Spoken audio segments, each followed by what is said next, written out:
नमस्कार साथियों और प्यारे बच्चों, मेरा मोहतार बदाला फिर आपके लिए नया एक टॉपिक लेके आया हूँ। दैनिक जीवन में रसायन के अंतर्गत अपन ने देखा अम्लों के गुणधर्म और अब देखते हैं अम्ल और क्षारों के उपयोग।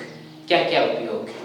सबसे पहले अपन देखते हैं अम्ल के उपयोग देखें तो सबसे पहले HCl हाइड्रोक्लोरिक अम्ल की बात करते हैं। तो प्यारे बच्चों देखिए, हाइड्रोक्लोरिक जो अम्ल है, इस अम्ल की अगर अपन चर्चा करें, बात करें तो हाइड्रोक्लोरिक अम्ल है उसका उपयोग देखिए सामान्यतः उद्योगों, बॉयलर, सिंक और सैनिटरी सिस्टम है उसकी सफाई करने में इसका बहुत ज़्यादा उपयोग किया जाता है। ठीक इसी प्रकार से दूसरा अम्ल देखते हैं HNO3 की अगर अपन चर्चा करें तो इसको नाइट्रिक अम्ल बोलते हैं। नाइट्रिक अम्ल का उपयोग सबसे ज्यादा उर्वरक निर्माण में किया जाता है, आभूषणों को साफ करने में भी इसका उपयोग किया जाता है। अगला जो है वो है आपका H2SO4 जिसको सल्फ्यूरिक अम्ल कहते हैं, अम्लों का राजा कहते हैं। बहुत ही इंपॉर्टेंट है प्यारे बच्चों, सल्फ्यूरिक अम्ल H2SO4 अम्लों का राजा, किंग ऑफ एसिड। इसका उपयोग देखिए जो सेल हैं आपके, खासतौर से अनेक प्रकार की बैटरियां बनाने में सेल का उपयोग किया जाता है। सेल, कार, बैटरी उद्योग और अन्य उद्योगों में इसका उपयोग किया जाता है। प्यारे बच्चों, किसी भी देश की औद्योगिक प्रगति को अगर मापना है तो उसका सूचक है H2SO4 की खपत। 2019 के पेपर में प्रश्न पूछा गया कि किसी भी देश की औद्योगिक प्रगति का सूचक H2SO4 की खपत है। कैसे? क्योंकि जब इसका उपयोग सबसे ज्यादा होगा तो बहुत ज्यादा मात्रा में कार, बैटरीज है, सेल है या अन्य उद्योगों में जब इसका उपयोग किया जाएगा सब लोग देश के अंदर उत्पादन बहुत ज्यादा हो रहा है। इसी प्रकार से अपन चौथा जो अम्ल है उसकी बात करते हैं, वो है एसिटिक अम्ल। एसिटिक अम्ल की अगर अपन चर्चा करते हैं तो एसिटिक अम्ल जो है सिरका और ये जो खाद्य पदार्थों में आपका ये उपयोग लिया जाता है। साथ में ये जो लकड़ी का फर्नीचर होता है उसकी सफाई में भी काम आता है। अब अपन ने अम्लों का उपयोग तो देख लिया, अब देखते हैं क्षारों का उपयोग। क्षारों सबसे पहले अपन देखते हैं NaOH की बात करते हैं। तो NaOH का उपयोग जो है, NaOH का सोडियम हाइड्रोक्साइड का उपयोग सामान्यतः, ध्यान रखिए प्यारे बच्चों, साबुन अपमार्जक उद्योग में किया जाता है, कागज उद्योग में किया जाता है, आपके वस्त्र उद्योग में किया जाता है। तो ठीक इसी प्रकार से कैल्शियम हाइड्रोक्साइड की बात करते हैं। कैल्शियम हाइड्रोक्साइड का उपयोग मिट्टी की अम्लता दूर करने में, क्योंकि क्षारीय प्रकृति है इसकी, क्षार है तो मिट्टी की अम्लता दूर करने में, चूना जो दीवारों पर सफेदी की जाती है उसमें उपयोग किया जाता है और कीटनाशक निर्माण में इसका उपयोग किया जाता है। अब अपन चर्चा करते हैं अगला जो है मिल्क ऑफ मैग्नीशियम। बहुत इंपॉर्टेंट है भैया, ये बहुत ही इंपॉर्टेंट है। मैग्नीशियम हाइड्रोक्साइड जो है इसे मिल्क ऑफ मैग्नीशिया कहते हैं। इसे एंटी एसिड या प्रति अम्ल के रूप में उपयोग किया जाता है। ये अम्लता को दूर करता है, अम्लता की उदासीनता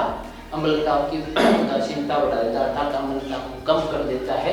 तो बहुत इंपॉर्टेंट है। 2019 में यहाँ से क्वेश्चन भी आया हुआ है कि आमाशय की अम्लता को दूर करने में मिल्क ऑफ मैग्नीशियम का उपयोग किया जाता है। क्यों? क्योंकि अम्लता बढ़ेगी, इसका मतलब पीएच बहुत कम हो जाती है और पीएच जब कम हो जाती है तो क्षारीय जो पदार्थ है आपका हल्का क्षारीय, मिल्क ऑफ मैग्नीशियम का उपयोग किया जाता है, अम्लता को ये उदासीन कर देता है। अब आगे देखते हैं प्यारे बच्चों, ये जो एक और आपका सामान्यतः एक यौगिक लवण है और वो है आपका सिल्वर नाइट्रेट। ये क्या है? सिल्वर नाइट्रेट का उपयोग, ध्यान रखना, फोटोग्राफी में किया जाता है। बहुत अच्छा प्रश्न बनता है, फोटोग्राफी में किसका उपयोग किया जाता है? सिल्वर नाइट्रेट का उपयोग किया जाता है। तो ठीक इसी प्रकार से उर्वरक निर्माण में भी इसका उपयोग किया जाता है। अब एक बहुत ही इंपॉर्टेंट क्वेश्चन बनता है प्यारे बच्चों, अम्ल राज या एक्वा रेजिया से आप क्या समझते हैं? अम्ल राज या एक्वा रेजिया क्या है? अम्ल राज और एक्वा रेजिया की अगर अपन बात करते हैं, अंग्रेजी में एक्वा रेजिया बोलते हैं, तो अम्ल राज में क्या होता है? नाइट्रिक अम्ल और हाइड्रोक्लोरिक अम्ल का 1:3, यानी नाइट्रिक अम्ल का 1 और 3 हिस्सा होता है आपका हाइड्रोक्लोरिक अम्ल का। इनके मिश्रण से जो तैयार होता है वो अम्ल राज कहलाता है। अम्ल राज को बहुता हुआ द्रव भी कहा जाता है प्यारे बच्चों।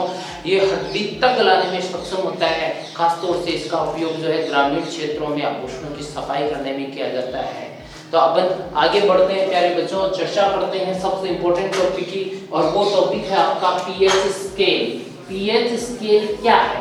देखिए, पीएच स्केल की अगर अपन बात करते हैं, पीएच स्केल से अम्लता और क्षारकता का मापन किया जाता है। पीएच स्केल का विकास करने वाले वैज्ञानिक थे सोरेनसन।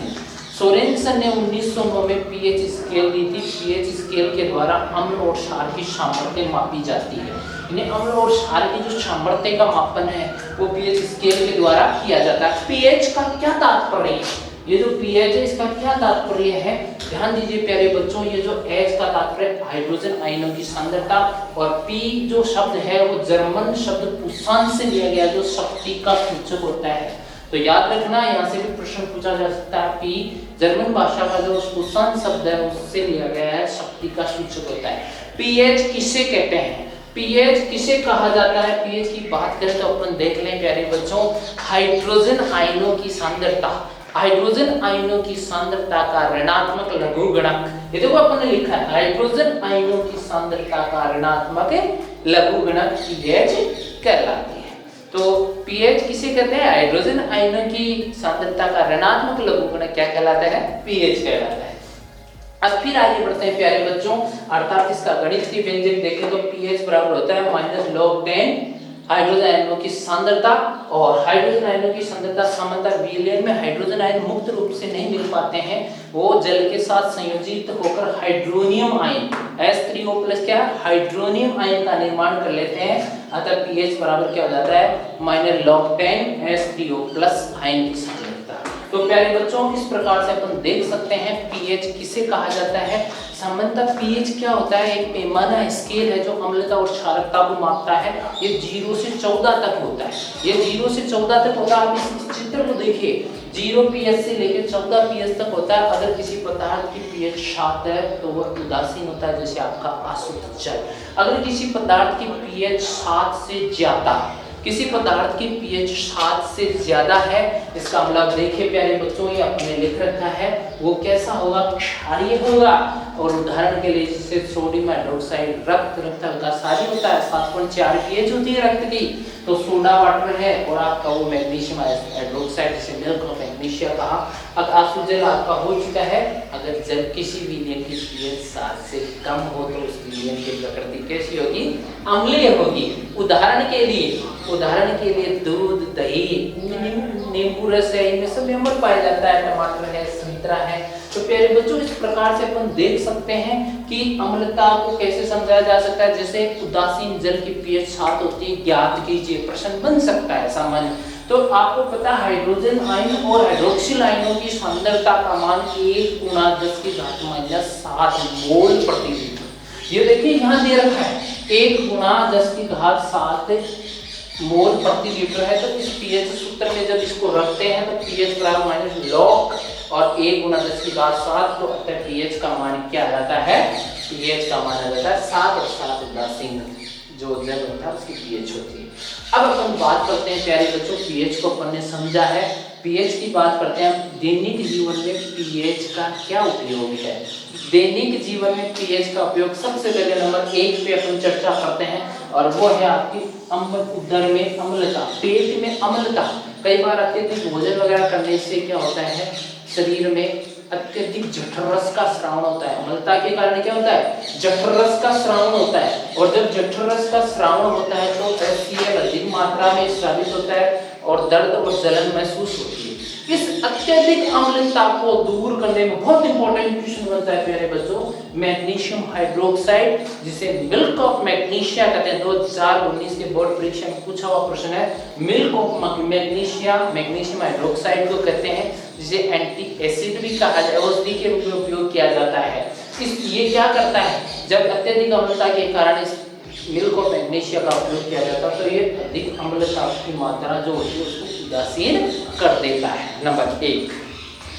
दूसरा पीएच का उपयोग देखें तो अपने दंत क्षय की अगर बात करें, दंत क्षय की अगर अपन चर्चा करते हैं प्यारे बच्चों, भोजन अगर अपन करते हैं तो भोजन के कुछ कण दांतों में फंस जाते हैं और दांतों में ये जो फंसे हुए अवशिष्ट भोज्य कण हैं दांतों में ये जो फंसे हुए अवशिष्ट भोज्य कण है, ये अवशिष्ट भोज्य कण क्या करते हैं, ये जो मुंह में उपस्थित बैक्टीरिया होते हैं वो क्या करते हैं, इनके साथ क्रिया करके अम्ल उत्पन्न कर देते हैं। मुख्य पीएच का मान 5.5 से कम होने के कारण जो दांतों पर सबसे कठोर आवरण होता है, मैं शरीर की बात करते हैं तो दांतों पर जो सबसे कठोर आवरण होता है वो इनेमल, उसका क्षय प्रारंभ हो जाता है। क्षय जब प्रारंभ हो जाएगा इनेमल का, तो अब इसका उपचार कैसे करेंगे, पीएच की सहायता से आराम से कर सकते हैं। क्षारीय प्रकृति का दंत मंजन उपयोग करके इस पर नियंत्रण किया जा सकता है। तो इस प्रकार से प्यारे बच्चों बिना किसी तनाव के देखो अपन सीख रहे हैं। और फिर अगला जो है उपयोग वो है कीटों का डंक। आप देखते हो चींटी,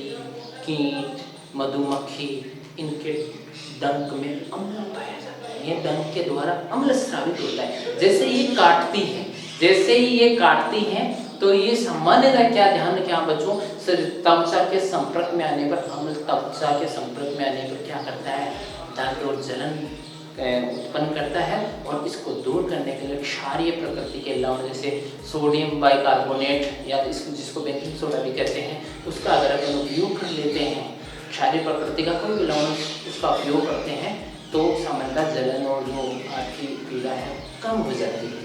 इसी प्रकार से अपन चर्चा करते हैं। चौथा जो आपका उपयोग है, महत्व है, वो है अम्ल वर्षा। अम्ल वर्षा के बारे में अपन चर्चा करते हैं प्यारे बच्चों। देखिए ये जो वर्षा का जल है इसमें वातावरणीय प्रदूषक मिलने के कारण वर्षा के जल की पीएच कम हो जाती है।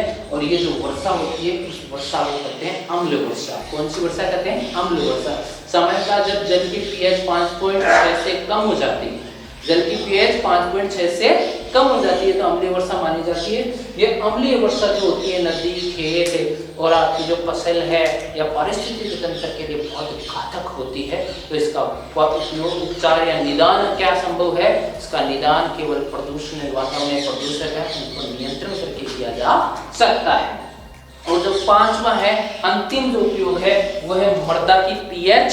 और मृदा की पीएच, जब आप मृदा की पीएच ज्ञात कर लोगे प्यारे बच्चों तो उस पीएच के अनुसार उचित फसल का चयन करोगे और उसी के अनुसार उचित उर्वरक का चयन करके अत्यधिक मात्रा में किसान पैदावार या फसल का उत्पादन प्राप्त कर सकता है। तो इस प्रकार से प्यारे बच्चों देखो छोटा सा एक टॉपिक था, पीएच का टॉपिक था और आपके अम्ल क्षारों के उपयोग थे, अपन ने देखे, पीएच का महत्व देखा।